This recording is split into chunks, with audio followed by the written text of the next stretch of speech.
Assalamualaikum warahmatullahi wabarakatuh. Perkenalkan, saya Salvadil Octavia dengan NIM C0B0230009 dari Prodi Manajemen Pemasaran Fakultas Ekonomi dan Bisnis. Di sini saya akan menjelaskan tentang konsep dasar dari AMDAL. Nah, untuk pengertian dari AMDAL sendiri itu adalah kajian yang dilakukan untuk mengevaluasi dampak suatu kegiatan atau proyek terhadap lingkungan hidup. AMDAL diperlukan untuk membantu pengambilan keputusan terkait penyelenggaraan kegiatan atau proyek tersebut. Nah, tujuan AMDAL itu yang pertama itu sebagai bukti tanggung jawab pelestarian lingkungan bagi generasi yang akan datang. Yang kedua, bertujuan untuk menjamin lingkungan hidup yang berkualitas. Selanjutnya, untuk menghindari dampak lingkungan yang berbahaya bagi masyarakat. Lalu, membentuk keseimbangan sumber daya serta populasi masyarakat setempat dan sebagai sumber daya yang dapat diperbarui dan didaur ulang. Untuk perbedaan antara AMDAL, UKL, UPL, dan studi kelayakan. AMDAL sendiri itu adalah kajian yang digunakan untuk kegiatan yang memiliki dampak besar dan penting terhadap lingkungan. AMDAL merupakan salah satu studi kelayakan lingkungan yang diperlukan untuk mendapatkan perizinan. Sedangkan UKL, UPL digunakan untuk kegiatan yang memiliki dampak terbatas terhadap lingkungan. UKL, UPL bertujuan untuk mendorong pelaku usaha untuk mengelola lingkungan secara proaktif dan memantau dampak lingkungan. Nah, sedangkan studi kelayakan ini merupakan aspek yang harus dipertimbangkan bersama dengan aspek lingkungan hidup seperti AMDAL dalam mendapatkan perizinan. Selanjutnya ada landasan hukum, ada beberapa prinsip-prinsip yang mendasarinya. Yang pertama itu prinsip kehati-hatian, yang kedua prinsip pembangunan berkelanjutan, terus ada prinsip partisipasi dan prinsip akuntabilitas. Untuk undang-undang dan peraturan pemerintah yang mengatur tentang AMDAL di Indonesia itu yang pertama ada Undang-Undang Nomor 32 Tahun 2009 tentang perlindungan dan pengelolaan lingkungan hidup.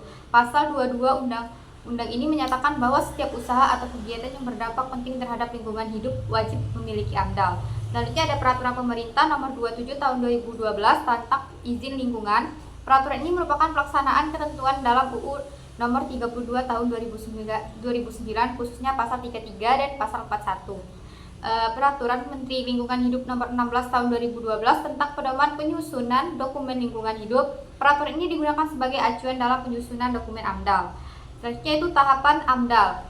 Yang pertama itu ada penapisan, tahap untuk menentukan apakah rencana kegiatan memerlukan AMDAL atau tidak. Selanjutnya ada pengumuman, instansi dan pempraksa kegiatan mengumumkan rencana kegiatan yang berkaitan dengan lingkungan hidup.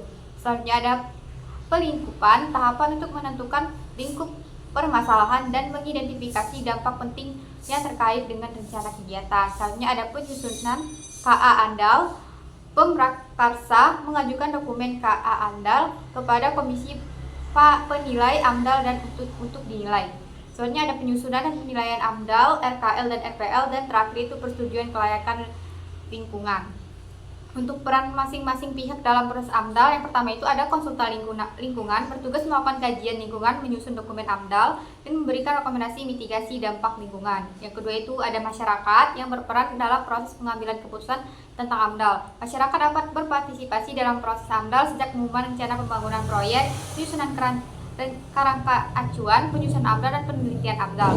Terakhir itu pemerintah membantu mencegah kerusakan dan mencemari lingkungan yang lebih parah. Pemerintah juga dapat menggunakan proyek AMDAL sebagai tanggung jawab dalam melestarikan dan menjaga lingkungan. Terakhir itu ada jenis dampak lingkungan. Jenis dampak lingkungan yang dapat ditimbulkan oleh suatu proyek dapat berupa dampak positif maupun negatif. Dampak positifnya adalah dampak yang menguntungkan dan meningkatkan kualitas lingkungan hidup, sedangkan dampak negatifnya adalah dampak yang merugikan dan menurunkan kondisi lingkungan hidup.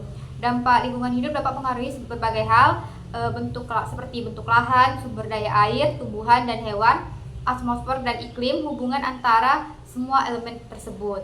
Baik, sekian presentasi yang dapat saya sampaikan. Jika ada salah kata saya mohon maaf. Wassalamualaikum warahmatullahi wabarakatuh.